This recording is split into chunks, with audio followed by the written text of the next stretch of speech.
3.5 Lesson 1, Displacement, Velocity, and Acceleration. Our objectives for today's lesson are 1. Given a displacement or position function for an object in motion along a linear path, you will be able to find its velocity and acceleration functions. Objective 2, you'll be able to find the second derivative of a given function. And Objective 3, you'll be able to analyze the motion of an object moving along a linear path. So we'll look at a problem for all three of our objectives.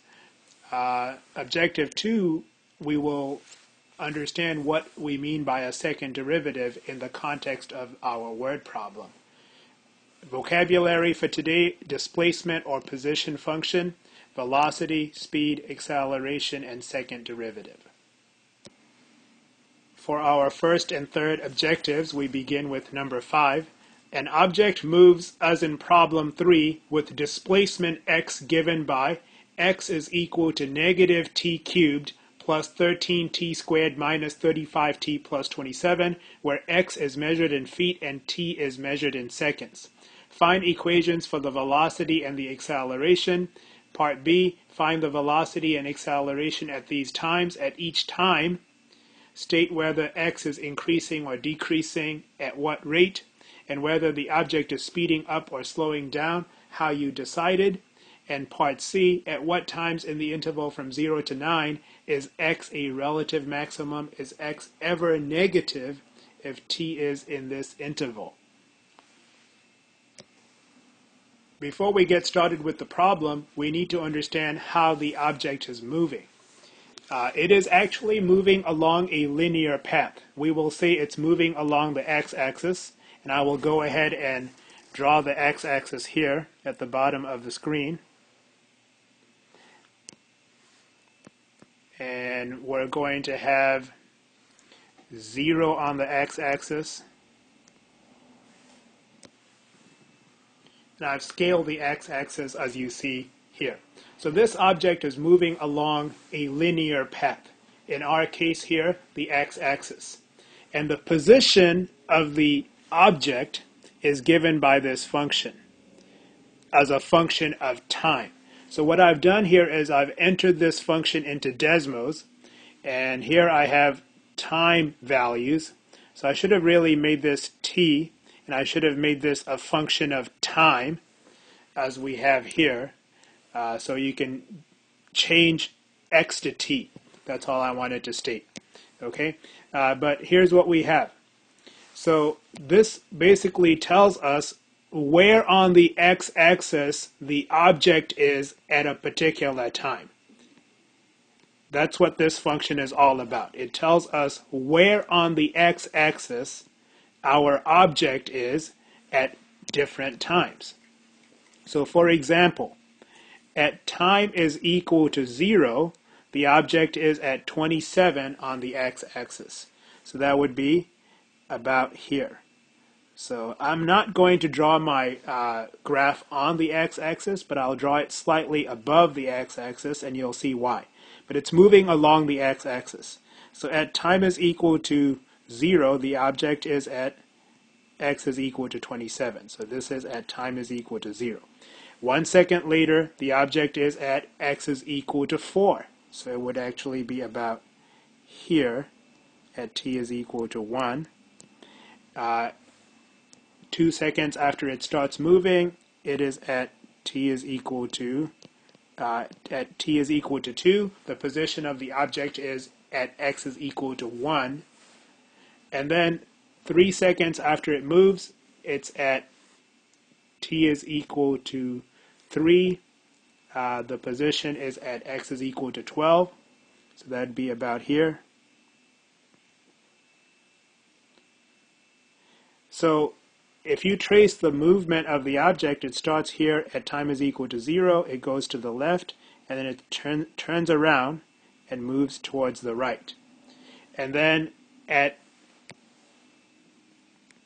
x is equal to 4, the object's position is at 31, which would be over here, and that would be at time is equal to 4, at t is equal to 4. That's where the object is. At time is equal to 5, the object is at x is equal to 52, which would be about here, and that's at time is equal to 5. At time is equal to 6, the object is at 69 on the x-axis. So at time is equal to 6, it is at 69 on the x-axis. At time is equal to 7, it is at 76 on the x-axis. 76 would be about here. At time is equal to 7. At time is equal to 8, it is at 67 on the x-axis. So what's going on? It starts at x is equal to 27, at time is equal to 0. It moves towards the left, it turns around, starts moving towards the right, and then what's going on after 7 seconds? At time is equal to 8, it is at 67. So it starts moving towards the left again. 67 would be about here. And then at time is equal to 9, it is at 36. So at time is equal to 9, it is at 36, which would be about here. And at time is equal to 10, it is at negative 23, which would be about over here. At time is equal to 10. So that would be at time is equal to 10. So it starts at x is equal to 27 when time is 0. It moves towards the left. The x values are decreasing. You can see that the x coordinates decrease from 27 to 1. And then it turns around and moves towards the right. The x coordinates are increasing. And then it turns around again and moves towards the left again. The x coordinates are decreasing. So you can see what's going on. It's doing something like you see in gold here. And that is what's going on with this particular object, whose motion is described by the given equation here. And it's moving along the x-axis, and we have here various x coordinates at various times. And you can see that the object starts off at x is equal to 27, moves towards the left, and then it goes towards the right, and then it turns around and moves towards the left again. And x is measured in feet and time is measured in seconds. I'd like for you to take a look at an animation on Desmos. Let's go ahead and take a look at that, and you will see a link to that animation that you can click on and watch. So if you look at the animation, you will see what we just went over, and you can see it moving almost in real time, but it was slowed down by a factor of 4. So now we'll go ahead and take a look at part 8. It says, find equations for the velocity and the acceleration. To find the average velocity of our object, you can do this. You can find the position of the object at a particular time, and then you can find the position of the object slightly later than that. So you have the position of the object at time t, and you have the position of the object a little bit after that, at time t plus delta t. So this is the change in position, and you can divide that by the change in time, which would be given by delta t. This would give you the average velocity of the object on the time interval from t to t plus delta t. And if you want the instantaneous velocity, you would take the limit of this difference quotient as delta t approaches 0, and you would recognize this limit to be the definition of the derivative. So this is actually going to give you the derivative of the position function. But as we just analyzed, this is actually the velocity function. So the velocity is the derivative of the position function. And if you look at the units in the numerator, you would have a difference in the x coordinates, which in this problem is being measured in feet. So we're going to have units of feet for the numerator, and for the denominator, we have a change in time, and in this problem, time is measured in seconds. So we're going to have units of feet per second. Now we'd like to talk about acceleration. What is acceleration? Acceleration, by definition, is the rate of change of velocity with respect to time. So to find average acceleration on the time interval from t to t plus delta t, you need to find the change in velocity and divide that by the change in time. So you're going to find the velocity of the object at time t, and you will find the velocity of the object a little after that, at time t plus delta t. And you will subtract the two velocities, and that will give you the change in velocity. And then you're going to divide that by the change in time. So this is giving you the rate of change of velocity with respect to time on the time interval from t to t plus delta t. Now we can do unit analysis. In the numerator, we have a change in velocity. And as we saw previously, velocity is measured in feet per second. And in the denominator, we have a change in time. And in this problem, time is measured in seconds. So the units for acceleration would be feet per second, or feet per second squared. And of course, this difference quotient tells you the average acceleration on the time interval from t to t plus delta t. And when you take the limit of this difference quotient as the change in time approaches 0, basically the time interval becomes very short, and it becomes like an instant in time, and this limit of the difference quotient gives us the instantaneous acceleration of the object at time, whatever t may be. And this is, of course, the derivative of the velocity function. It is v prime of t, and this gives us the acceleration function. So now we're going to take what we learned yesterday about the power rule and the other differentiation rules so that we can quickly find the velocity and the acceleration functions. So as we just learned, the velocity is the first derivative of the displacement or position function. So if you want to find the velocity function, and I'll show you that here in green ink, velocity as a function of time would be the derivative of the position or the displacement function, and it would be using the differentiation rules that we learned from yesterday, including the power rule and the other differentiation rules. It would be negative 3t squared plus 26t minus 35. That would be the velocity function, and acceleration is the derivative of the velocity. So acceleration would be the derivative of the velocity function, and using the power rule and the other differentiation rules that we learned yesterday, the acceleration function would be, here you have negative 3 as a constant, and t squared is a power function, so you have negative 3 times the derivative of t squared, which is 2t, and that would be negative 6t, plus the derivative of 26t is 26, and the derivative of the constant is 0. So this is how you find velocity and acceleration. Velocity tells you the rate of change of position with respect to time. It is measured in feet per second. And acceleration tells you the rate of change of velocity with respect to time, and it is measured in feet per second per second.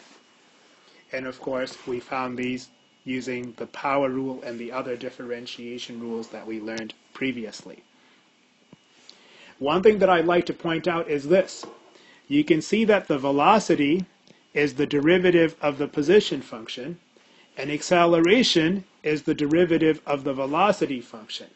So how did I get acceleration? Exactly the way I described. But you can also go back to the position function, which is what we began with, we took the first derivative of the position function to get the velocity function, and then we took the derivative of the first derivative of the position function to get the acceleration function. So we call the acceleration the second derivative of the position function, and you can also notate that in this way. So velocity is x prime of t. So I will write that here in gold, or let's say in red. Velocity is x prime of t, and acceleration is x double prime of t, the second derivative of the position function. Of course, acceleration is also the first derivative of the velocity function. So going back to our learning objectives, Objective 1, given a displacement or position function for an object in motion along a linear path, you will be able to find its velocity and acceleration functions. So we have achieved this objective. Objective 2, you'll be able to find the second derivative of a given function. We've also achieved this objective. So we looked at vocabulary, displacement, position, velocity. What is speed? Velocity is sensitive to direction. It is not only magnitude, but it also has direction. Velocity is a vector.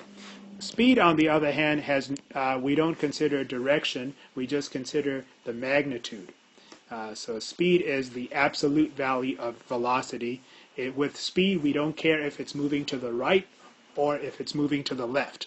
With velocity, we do care if it's moving to the right or if it's moving to the left. In fact, if the object is moving to the right, the velocity will be positive because the x coordinates are increasing.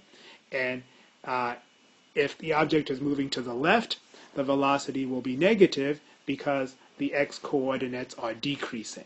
And velocity is the first derivative of the position function. So if the position function is decreasing, velocity would be negative. If the position function is increasing, meaning the object is moving to the right, velocity would be positive. So velocity is direction sensitive, but speed is only magnitude. We don't care about the direction. And we talked about acceleration, and we talked about second derivative. Now we want to do objective 3. You will be able to analyze the motion of an object moving along a linear path. And for that objective, we will look at the questions from number 5. An object moves, as in problem 3, with displacement given by this function, where x is measured in feet and time is measured in seconds. Find equations for the velocity and the acceleration. We've already done that. Find the velocity and acceleration at time is equal to 1, time is equal to 6, and time is equal to 8. At each time, state whether x is increasing or decreasing and at what rate, whether the object is speeding up or slowing down and how you decided.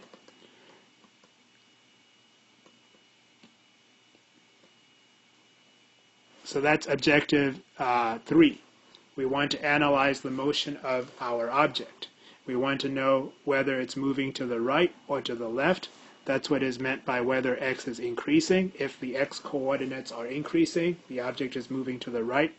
If the x coordinates are decreasing, the object is moving to the left. And at what rate, that would be given by the velocity function. And whether the object is speeding up or slowing down and how you decided. So we will consider that as well. So that's objective 3, analyzing the motion of an object moving along a linear path.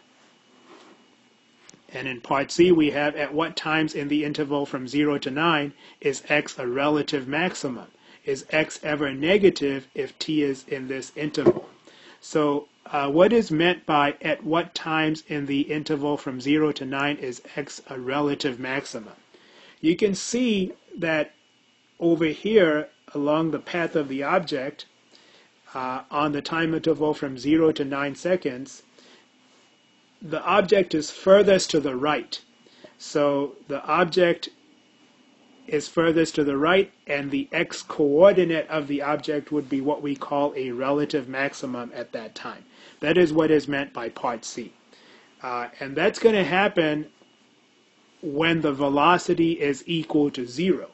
Because prior to that time, the object is moving to the right, and after that time, it's moving to the left. So it actually has to stop momentarily where the velocity would be equal to 0.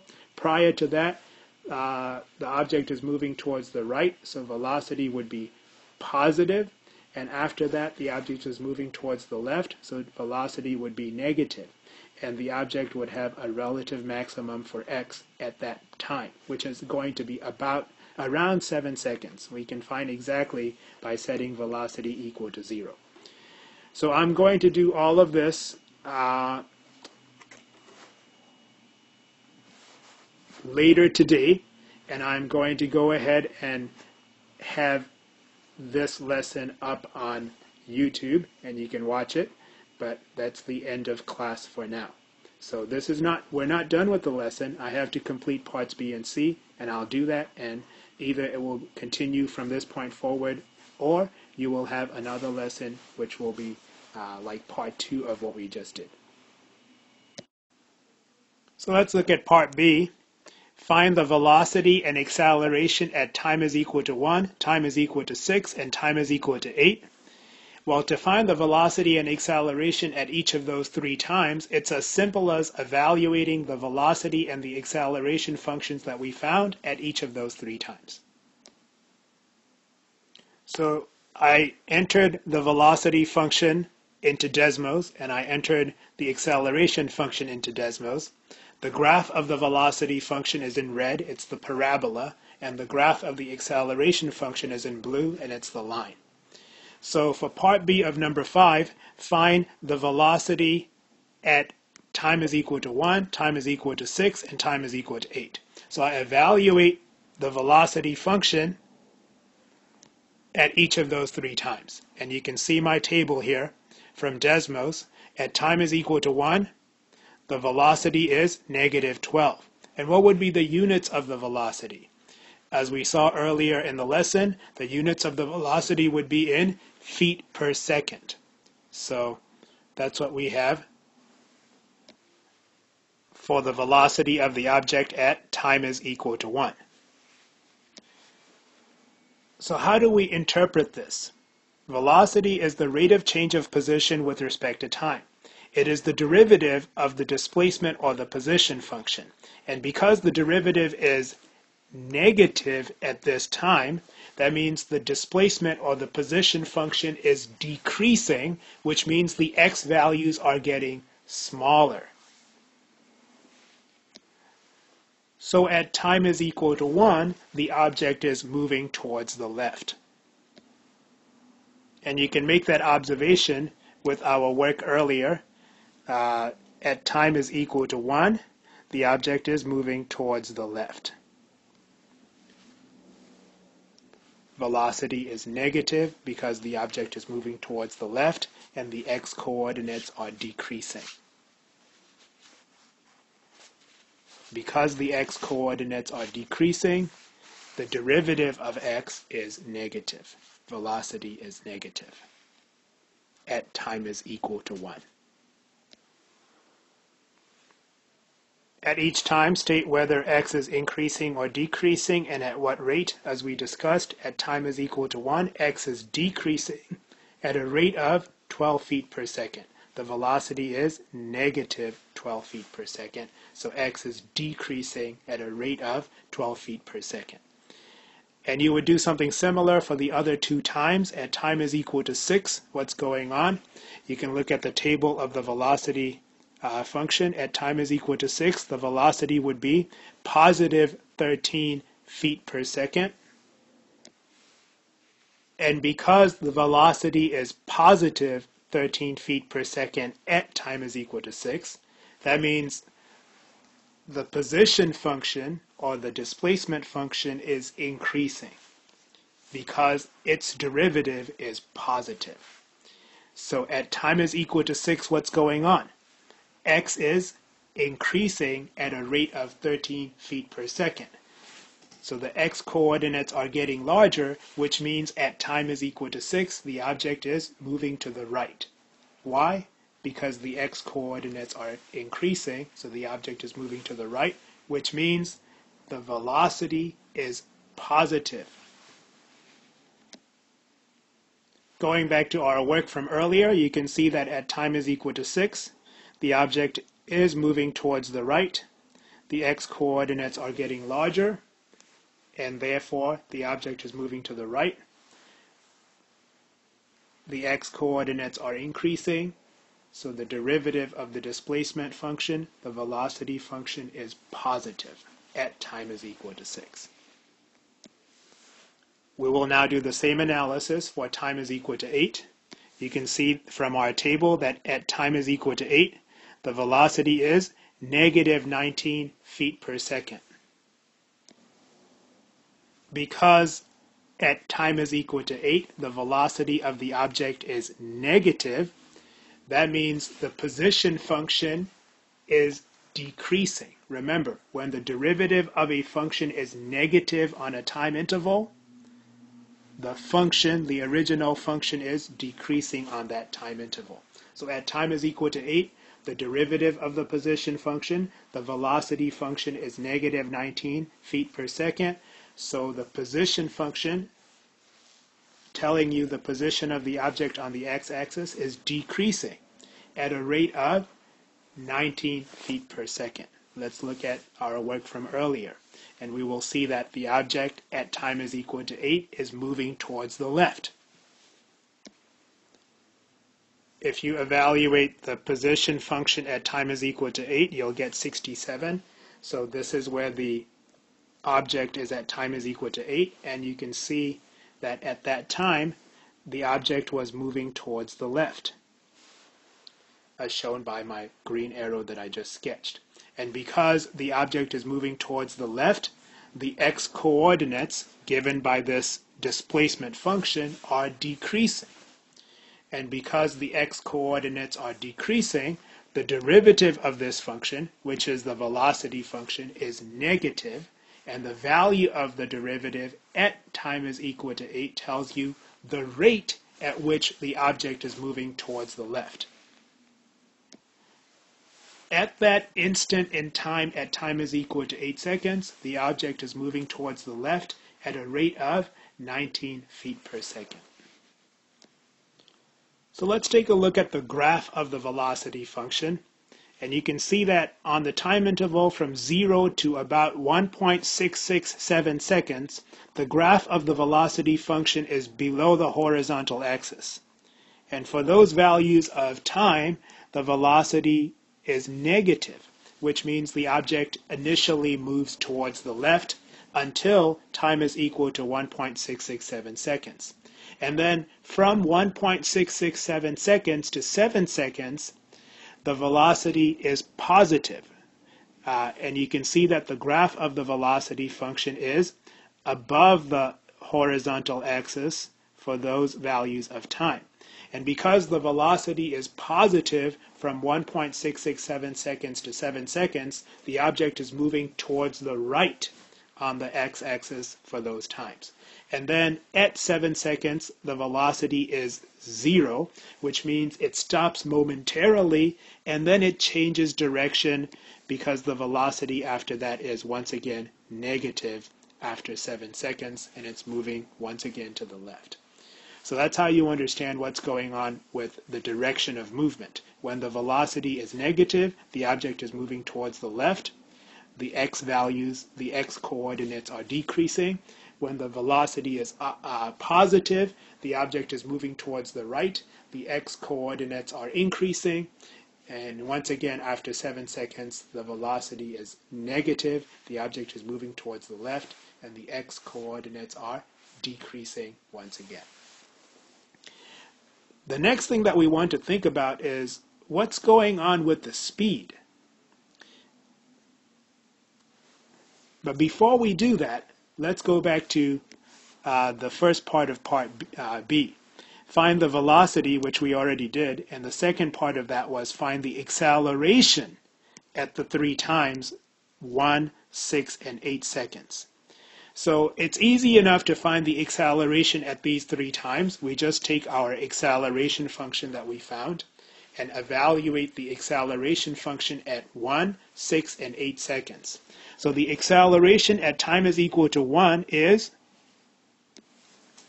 At time is equal to 1, the acceleration of the object is 20 feet per second, which means at that instant in time, the velocity of the object is increasing at a rate of 20 feet per second every second.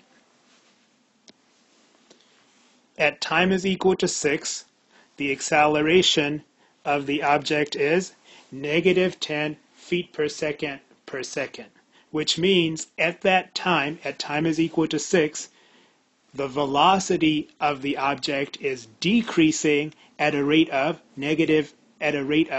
10 feet per second every second. At time is equal to 8 seconds, the velocity of the object is negative 22 feet per second, which means at time is equal to 8 seconds,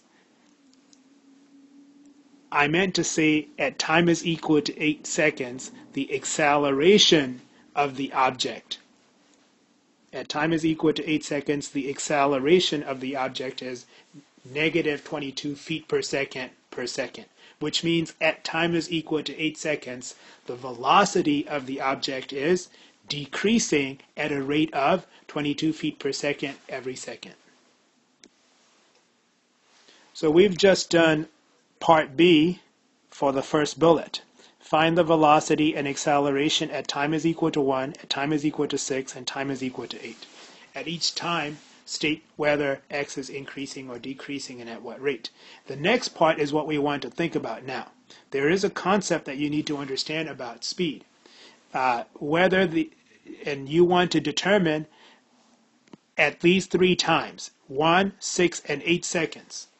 You want to state whether the object is speeding up or slowing down at each of those 3 times, and how you decided.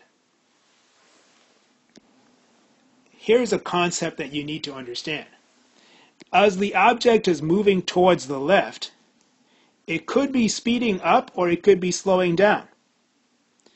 And you can go back to my animation to visually see what's going on with the speed of the object as the object moves towards the left from time is equal to 0 to time is equal to 1.667 seconds. In fact, as it approaches the turning point, it slows down because it has to stop momentarily and then it speeds back up as it goes towards the right. And as it is going towards the right, it can be speeding up or it could be slowing down. And in fact, as it approaches the turning point, at time is equal to 7 seconds, it has to slow down because it has to stop momentarily, and then it turns around. So the point that I want to make is whether the object is moving towards the right or towards the left, it could be speeding up or slowing down regardless of the direction that it's moving in. So the sign of the velocity function itself will not tell you if the object is speeding up or slowing down. Because we just said when the velocity is negative, the object is moving towards the left. But as it is moving to the left, it could be speeding up or slowing down. When the velocity is positive, the object is moving towards the right. But as it is moving to the right, it could be speeding up or it could be slowing down as it is moving to the right or to the left. So the sign of the velocity is not enough for us to know what's going on with the speed. So you have to look at both velocity and acceleration. And here's a concept that I want you to understand. And to help you understand this concept, let's pretend that the object that's moving here is maybe a toy car or something, right? Or even a real car. So to understand whether an object is speeding up or slowing down, let's look at these 4 cars. We have 2 red cars and 2 green cars. The red cars are moving towards the right, and the green cars are moving towards the left. And because the red cars are moving towards the right, their velocities are positive because they're moving towards the right. Because the green cars are moving towards the left, the x-coordinates are decreasing, so their velocities are negative. But how do you know which cars are speeding up or slowing down? because it is possible for each of the two red cars to be going towards the right and slowing down, or it is possible for each of the two red cars to be going towards the right and speeding up. And in the same way, it's possible for the two green cars to be going towards the left and speeding up, and it's possible for the two green cars to be going towards the left and slowing down. It really depends on what's going on. Imagine this. Now, ordinarily, you would just step on the accelerator or step on the brake. If you step on the accelerator, you go faster. If you step on the brake, you go slower. But to make things more clear, let's make this more dramatic. Let's say you have this red car, and let's think of Superman to help us, right? As the red car is driving along this highway, Superman or Superwoman decides to come in and make this car go faster. So what's Superman going to do? Superman is going to get behind the car and push it in the direction that it's moving. So he's going to cause the car to accelerate towards the right. And if you have acceleration towards the right, acceleration will be positive. And that's going to cause the car to speed up. If Superman wants to slow the red car down, he's going to have to get in front of it as it is moving towards the right, and he's going to have to push it in the opposite direction that it's moving in. So because he's applying a force towards the left, the acceleration will be negative, and that's going to cause the car to slow down. Look at the two green cars. For the first green car, if Superman wants to make it go faster, he has to get behind it, and he has to push it in the direction in which it is moving. And if Superman, who looks more like a fly here, pushes the car in the direction that it's moving in, it's going to go faster. But if he's pushing it towards the left, that means acceleration is negative. So when you have acceleration towards the left, it is negative.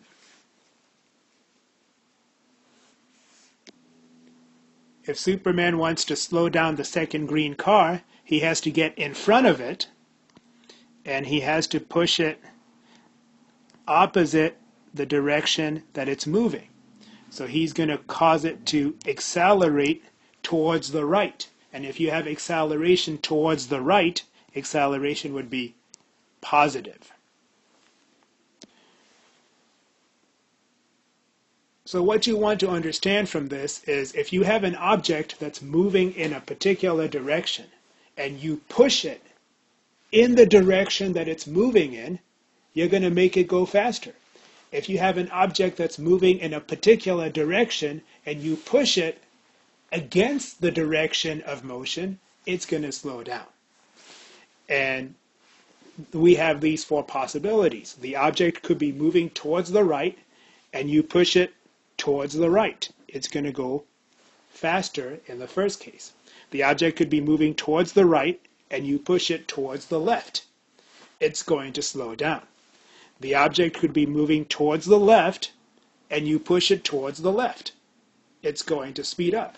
The object could be moving towards the left, and you push it towards the right. It's going to slow down. So generally speaking, here's what you can do. You can look at the signs of both velocity and acceleration. If they have the same sign, as we do for case number 1 and for case number 3.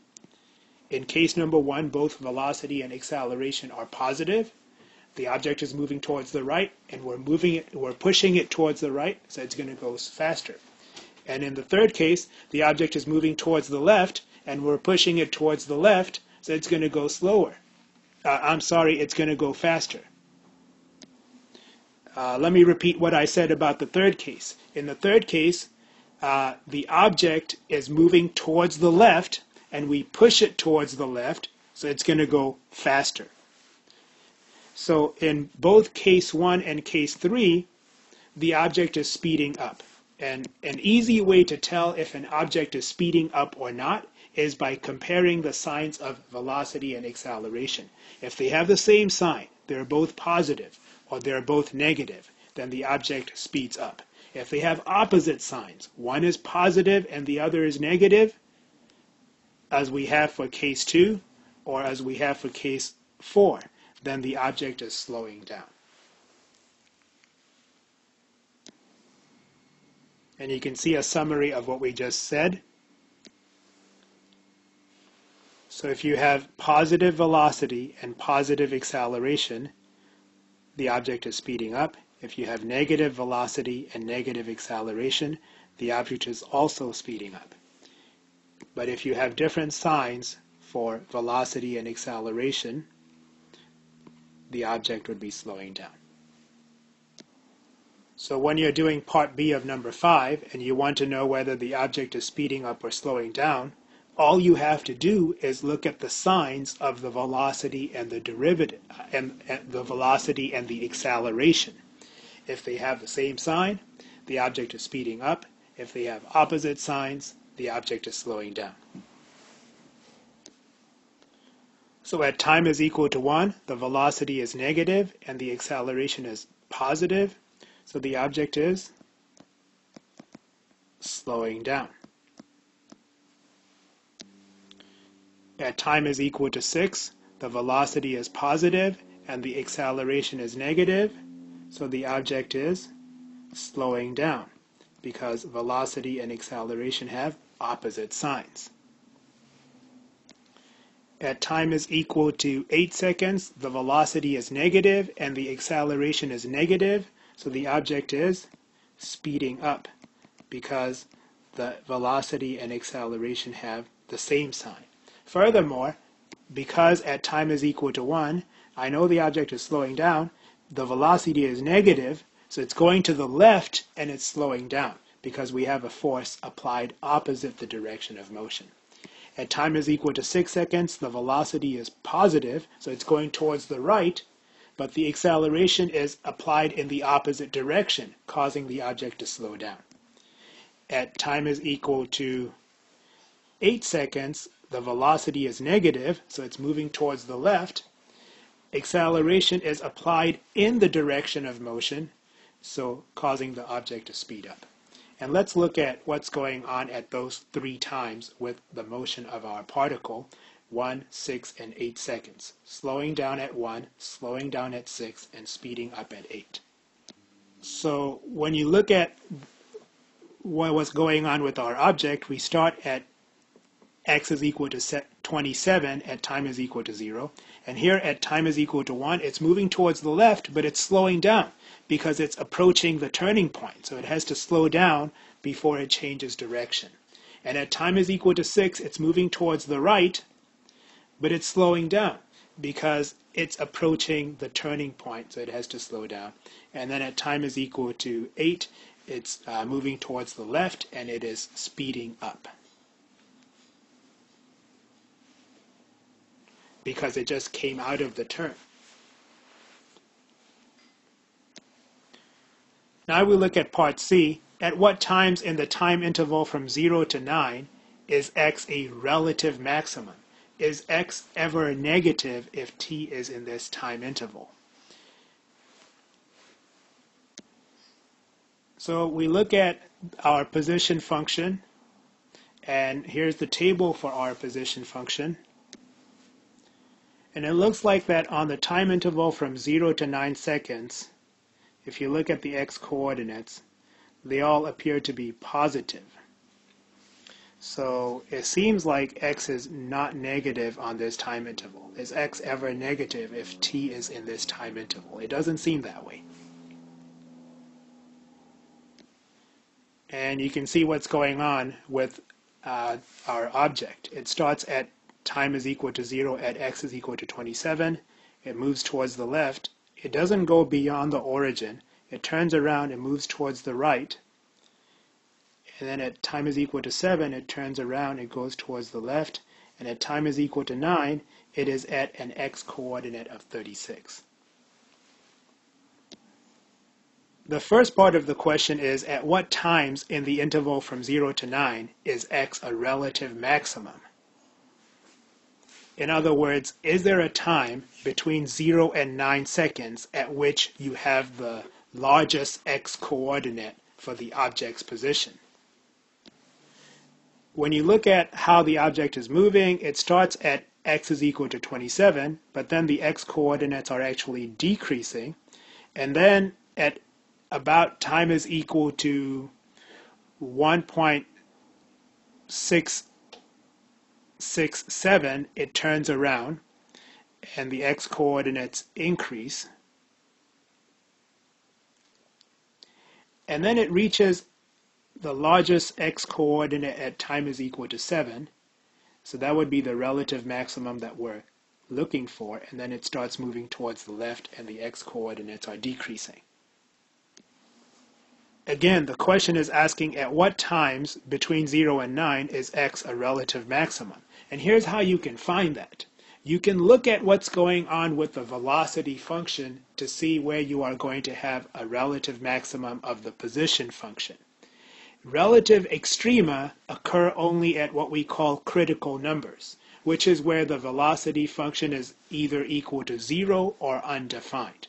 So whenever the velocity function is 0 or undefined, there is the possibility that you might have a relative extremum, a relative minimum, or a relative maximum. Not a guarantee, but a possibility. It really depends what's going on before that time and after that time.